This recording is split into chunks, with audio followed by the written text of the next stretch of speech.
எல்லாருக்கும் வணக்கம். ஸோ நாங்கள் எல்லாருமே வந்து கலை அறிவியல் கல்லூரியில் உதவி பேராசிரியராக பணிபுரிகிறோம். ஸோ லாஸ்ட் இயர் டிசம்பர் 27 அப்போ டிஆர்பியால் நடத்தப்பட்ட அந்த assistant professor for arts and science colleges அந்த எக்ஸாம் வந்து நாங்கள் எழுதியிருந்தோம். அதாவது லாஸ்ட் இயர் டிசம்பரில் நாங்கள் அந்த எக்ஸாம் எழுதியிருந்தோம். ஸோ எக்ஸாம் பேட்டர்ன் என்ன அப்படின்னா, பேப்பர் 1 வந்து 150 மார்க்ஸ்க்கும், பேப்பர் 2 வந்து டிஸ்கிரிப்டிவ் 50 மார்க்ஸ்க்கும் எழுதியிருந்தோம்.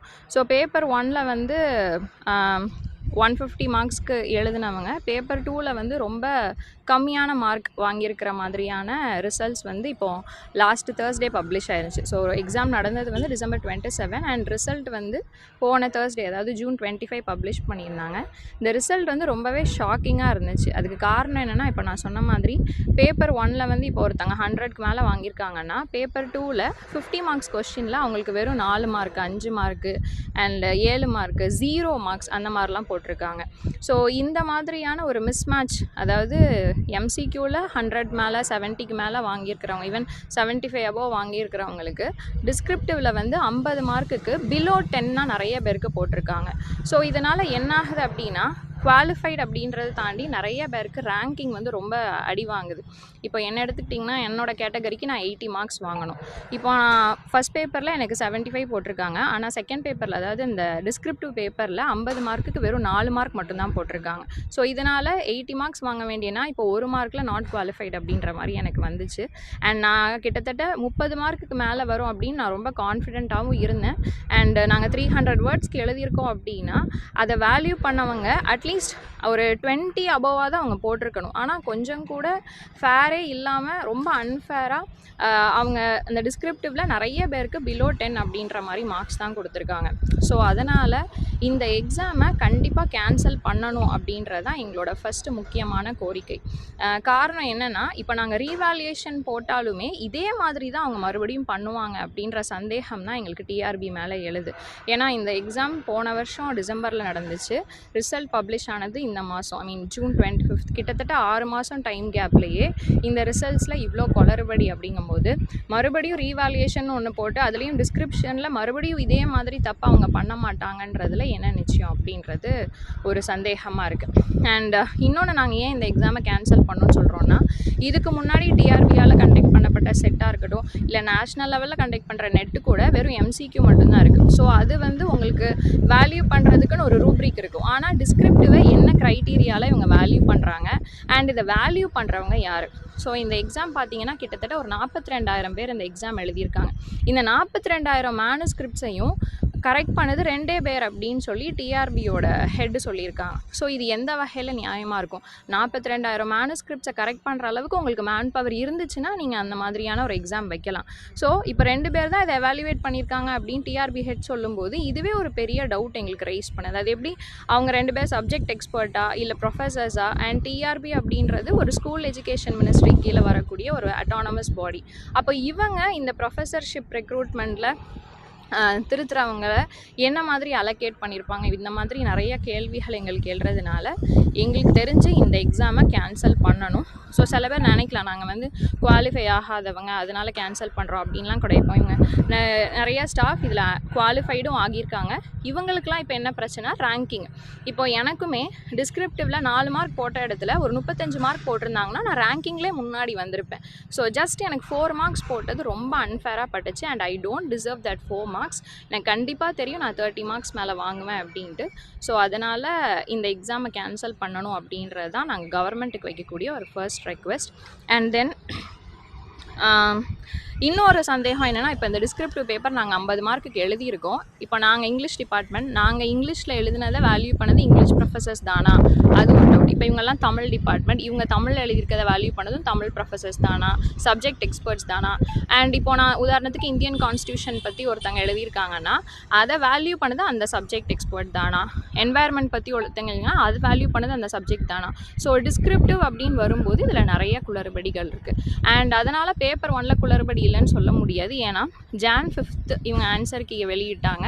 Jan 13 வரைக்கும் ஆன்சர் கீ கொடுத்து இந்த கொஸ்டினில் ஏதாவது அப்ஜெக்ஷன் இருந்துச்சுன்னா அதை தெரிவிக்கலாம்னு சொல்லி அப்ஜெக்ஷன் ட்ராக்கரும் கொடுத்தாங்க. நாங்கள் நிறைய பேர் அப்ஜெக்ஷன் ட்ராக்கரில் போய் நிறைய கொஷின்ஸ் அப்ஜெக்ட் பண்ணியிருக்கோம், சேலஞ்ச் பண்ணியிருக்கோம். கிட்டத்தட்ட இங்கிலீஷில் மட்டுமே 33 கொஷின்ஸை சேலஞ்ச் பண்ணியிருக்காங்க. ஸோ அப்போது அந்த 100 கொஷினில் அந்த 33 கொஷினுக்கான மார்க்கை இவங்க கொடுத்துருக்காங்களா இல்லையான்றதும் எங்களுக்கு தெரியாது. ஸோ பேப்பர் 1லேயே நாங்கள் எதிர்பார்த்த மாதிரி மார்க் இல்லை. அண்ட் பேப்பர் 2ல் கொஞ்சம் கூட ஃபேராக இல்லாமல் ரொம்ப அன்ஃபேரான மார்க்ஸ் தான் டிஸ்கிரிப்டிவ்லையும் இங்கே போட்டிருக்காங்க. ஸோ நீங்களே பார்த்துருப்பீங்க, ஒருத்தருக்குலாம் 111 மார்க்ஸ் பேப்பர் 1ல் எடுத்திருக்காரு அண்ட் பேப்பர் 2ல் அவருக்கு 0. ஸோ இது அது ஒரு எக்ஸாம்பிள் மட்டும் கிடையாது. இந்த மாதிரி எல்லா சப்ஜெக்ட்லேயும் நிறையா குளறுபடி நடந்திருக்கு. அண்ட் கெமிஸ்ட்ரியில் பார்த்தீங்கன்னா தொடர்ச்சியாக ஒரு 30 பேருக்கு டிஸ்கிரிப்டிவ்லேயும் சரி எம்சிக்யூலையும் சரி ஒரே மாதிரியான மார்க்ஸ் போட்டிருக்காங்க. ஸோ இதனாலேயே கண்டிப்பாக இந்த எக்ஸாமை வந்து கேன்சல் பண்ணணும் அப்படின்றத நாங்கள் கவர்மெண்ட்டுக்கு வைக்கக்கூடிய ஃபர்ஸ்ட் ரெக்வெஸ்ட். ரெண்டாவது ரெக்வெஸ்ட் அப்படின்றது என்னென்னா, இனிமேல் இந்த ப்ரொஃபஸர்ஸ் ரெக்ரூட்மெண்ட்டில் டிஆர்பியை அரசாங்கம் நியமிக்கக்கூடாது. காரணம் என்ன அப்படின்னா, இந்த ப்ரொஃபஸர்ஸ் அப்படின்றது வந்து ஹையர் எஜுகேஷன் கீழே வருது, ஆனால் டிஆர்பி அப்படின்றது ஸ்கூல் எஜுகேஷன் கீழே வருது. ஸோ ஒரு ப்ரொஃபஸரை ரெக்ரூட் பண்ணுறதுல இந்த டிஆர்பியோட வேலை என்ன அண்ட் அவங்களால இது எப்படி கரெக்டாக பண்ண முடியும் அப்படின்ற டவுட். அண்ட் இந்த அக்யூசேஷனை வந்து நான் சும்மா இந்த ரிசல்ட்டை மட்டுமே வச்சு சொல்ல, கடந்த 2017 இதே மாதிரியான அலிகேஷன்ஸ் அண்ட் அக்யூசேஷன்ஸ் டிஆர்பி மேலே அதிகமாக இருக்குது. 2017 டிஆர்பி பாலிடெக்னிக் எக்ஸாம் கண்டக்ட் பண்ணி அதில் ஓஎம்ஆரே டிஸ்கிரிப்பன்சி பண்ண கேஸ்லாம் நீங்கள் இப்போ பார்த்துருப்பீங்க. எக்ஸாக்டாக இந்த எக்ஸாமோட ரிசல்ட் பப்ளிஷ் ஆகிறதுக்கு முந்தின நாள் தான் அந்த டிஸ்கிரிப்பன்சி பற்றி உங்களுக்கு இடி அந்த ஸ்கேமை எக்ஸ்போஸ் பண்ணாங்க. அண்ட் இன்னொன்று, எங்களுக்கு இந்த டிஆர்பி எக்ஸாம் முதல்ல 2018 நோட்டிஃபிகேஷன் வந்துச்சு. அதுக்கப்புறம் 2019 நாங்கள் அப்ளை பண்ணோம். கோவிட்னால அது ஸ்டாப் ஆச்சு. மறுபடியும் 2024 போட்டாங்க. அண்ட் அப்பவும் உடனே நடத்தலை. மறுபடியும் 2025 தான் அக்டோபர் மாதம் கடைசியாக இந்த நோட்டிஃபிகேஷன் போட்டாங்க. ஸோ இப்போ எங்களை மாதிரியான ஆட்கள்லாம் we are waiting for this exam for more than 8 years. அதனால் மறுபடியும் இன்னொரு எக்ஸாமை ஃபேஸ் பண்ண கூட ரெடி. ஆனால் 8 வருஷம் வெயிட் பண்ணி ஒரு எக்ஸாமை கஷ்டப்பட்டு நாங்கள் எழுதுகிறோம். ஆனால் அதுக்கான மார்க்ஸ் ஸ்கோரிங் எங்களுக்கு இல்லை அப்படிங்கும்போது இது எங்களுக்கு ரொம்ப மன உளைச்சல் ஏற்படுது. உதாரணத்துக்கு மேம்லாம் பார்த்தீங்கன்னா she is 52 years old. Ma'am கிட்டத்தட்ட more than 10 years-ஆக இந்த டிஆர்பி எக்ஸாமுக்காக வெயிட் பண்ணிகிட்டு இருக்காங்க. அண்ட் அவங்களுக்கும் ரேங்கிங்கில் ரொம்ப பின்னாடி போயிருக்கு. ஸோ அதனால் எங்களோட முக்கியமான கோரிக்கை, we humbly request the government as well as the honorable higher education minister as well as honorable CM to cancel the exams at the earliest and make sure another exam is going to be conducted. And இனிமே ஒரு exam நடந்துச்சு அப்படின்னா அது TRP இல்லாமல் higher education கீழே வரக்கூடிய ஏதாவது ஒரு அட்டானமஸ் பாடி அதை கண்டக்ட் பண்ணணும் அப்படின்றது தான் எங்களோட தாழ்மையான வேண்டுகோள். ஸோ நாங்கள் குவாலிஃபை ஆனாலும் ரேங்கிங்கில் இல்லை அப்படின்ற ஆதங்கத்தினால சொல்லலை. இன்றைக்கி இந்த டிஸ்கிரிப்பன்சியை அலோவ் பண்ணோம் அப்படின்னா, கிட்டத்தட்ட நீட்டில் எப்படி ஒரு டிஸ்கிரிப்பன்சி நடந்திருக்கோ அதே மாதிரி தான் டிஆர்பிலையும் நடந்திருக்கு. இவங்க என்ன அடிப்படையில் இந்த அசஸ்மெண்ட்லாம் கொடுத்தாங்கன்னு தெரில. இன்றைக்கி இதை அலோவ் பண்ணாங்க அப்படின்னா அன்டிசர்விங்கான நிறையா பேர் கவர்மெண்ட் ஆர்ட்ஸ் அண்ட் சயின்ஸ் காலேஜஸில் போய் உட்கார்றதுக்கான வாய்ப்பு இருக்குது. உதாரணத்துக்கு நீங்கள் ஒரு இங்கிலீஷ் ப்ரொஃபஸரை நீங்கள் ஒரு காலேஜில் போடுறீங்கன்னா இங்கிலீஷ் சப்ஜெக்டில் மார்க் அதிகமாக இருக்கிறவங்க தான் அதில் போய் உட்கார்றது டிசர்விங்காக இருக்கும். இப்போ இங்கிலீஷ் பேப்பர் 1ல் 55 மார்க் எடுத்துகிட்டு டிஸ்கிரிப்டிவில் 50க்கு 49 போட்டு நீங்கள் அவங்கள உள்ளே கொண்டு வரீங்க அப்படின்னா அது எந்த வகையில் ஏற்புடையாக இருக்குன்னு தெரியலை. அண்ட் அது ஸ்டூடெண்ட்ஸோட எஜுகேஷனை தான் ரொம்ப பாதிக்கும் அப்படின்றதுனாலையும் நாங்கள் கண்டிப்பாக இந்த எக்ஸாமை கேன்சல் பண்ணணும். அண்ட் இதுக்கப்புறம் டிஆர்பி இந்த மாதிரி ப்ரொஃபஸர்ஸ் ரெக்ரூட்மெண்ட்டில் அவங்களோட தலையீடு இல்லாமல் பார்த்துக்கணும் அப்படின்ற அந்த ரெக்வெஸ்ட்டை தான் we put forth before the honorable CM and honorable higher education minister. Thank you. Sir, நாங்கள் இந்த 2 நாளில் நாங்கள் நிறைய பேர் கிட்டத்தட்ட 2000 பேருக்கு மேலே சிஎம் செல்லுக்கு நாங்கள் மனு அனுப்பியிருக்கோம்.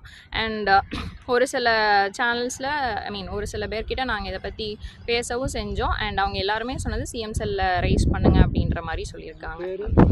என்னோட பேர் வந்து சுப்ரியா. ஸோ நான் ஒரு தனியார் கல்லூரியில் உதவி பேராசிரியராக இருக்கேன். நான் வந்து இங்கிலீஷ் டிபார்ட்மெண்ட்டை சார்ந்தவன். ஸோ எனக்கு வந்து இப்போ என்னென்னா, எனக்கு எக்ஸாமில் அந்த டிஸ்கிரிப்டிவ் பேப்பரில் மார்க் ரொம்ப கம்மியானதுனால என்னோடய கட் ஆஃபும் போயிடுச்சு. அண்ட் ரேங்கிங்லேயும் நான் ரொம்ப பின்னாடி நிறைய பேர் இதே மாதிரி ஆமாம் இருக்காங்க sir. And I also have the proof. உதாரணத்துக்கு ஒரு தோராயமாக ஒரு 2000 பேர் கூட நம்ம சொல்லலாம். ஏன்னா எல்லாருமே டிஸ்கிரிப்டிவ் பேப்பரில் ஒரு 50 மார்க்குக்கு எழுதியிருந்தாங்கன்னா 30 மார்க்குக்கு மேலே வரும் தான் எதிர்பார்த்துருப்பாங்க. ஆனால் அவங்க எல்லாருக்குமே ஒரு 16 மார்க்கு, 7 மார்க்கு, 4 மார்க், 1 மார்க் நாங்கள் 6 பக்கத்துக்கு எழுதியிருக்கோம். ஒரு பேப்பருக்கு நீங்கள் இவ்வளோ மார்க்குன்னு வச்சு கரெக்ட் பண்ணால் கூட 10 மார்க்குக்கு மேலே வரும். ஆனால் நீங்கள் எப்படி 1 மார்க்குன்னு போட்டிருக்கீங்க? ஸோ 1 மார்க்குன்னு எப்படி போட முடியும், 0ன்னு எப்படி போட முடியும் சார்? இன்னொன்று, நீங்கள் வந்து 2 சப்ஜெக்ட் எக்ஸ்பர்ட்ஸ் 2 பேர் வச்சு தான் வேல்யூ பண்ணேன்னு சொன்னீங்க. இப்போ மேடம் டாக்டரேட், இவங்க டாக்டரேட், நான் என்னோட டாக்டரேட்டை பர்சியூ பண்ணிகிட்டு இருக்கேன். இதில் எழுதின நிறைய பேர் மோர் தென் ஹாஃப் கண்டிப்பாக டாக்டரேட்ஸாக இருப்பாங்க. இந்த முனைவர் பட்டம் வாங்கினவங்களோட பேப்பரில் நீங்கள் எப்படி 0 போடலாம்? ஃபர்ஸ்ட் ஆஃப் ஆல், ஒரு டிஸ்கிரிப்டிவ் பேப்பர் எழுதியிருக்காங்க. அவங்க முனைவர் பட்டம் சாதாரணமாக வாங்கலை. அவங்களோட தீசிஸ் 200 பக்கத்துக்கு அவங்க எழுதியிருப்பாங்க, ரிசர்ச் ஆர்டிகல்ஸ் எழுதியிருப்பாங்க. அப்போ அவங்களுக்கு தெரியாதான் இந்த டிஸ்கிரிப்டிவ் எப்படி எழுதணும்னு. இன்னொன்று, இந்த டிஸ்கிரிப்டிவ் பேப்பரை வந்து நாங்கள் ஒன்றும் எக்ஸ்டெம்போரே, அதாவது ஆன் ஸ்பாட்டில் ஒரு டாபிக் கொடுத்து எழுதுகிற மாதிரி கிடையாது. ஆல்ரெடி இந்த டாபிக்ஸ்லலாம் நாங்கள் ப்ரிப்பேர்ட் ஆகி தான் இருந்தோம்.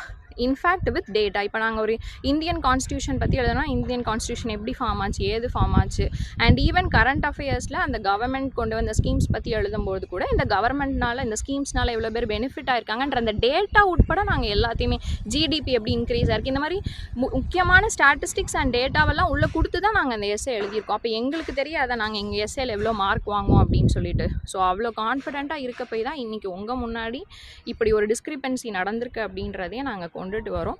ஸோ எங்களோட தாழ்மையான வேண்டுகோள், ஆனரபிள் சிஎம் உடனடியாக இதில் தலையிட்டு இதுக்கான நடவடிக்கையை சீக்கிரத்தில் எடுக்கணும். குறிப்பாக இந்த எக்ஸாமை கேன்சல் பண்ணணும் அப்படின்றது தான் எங்களோட முக்கியமான வேண்டுகோள்.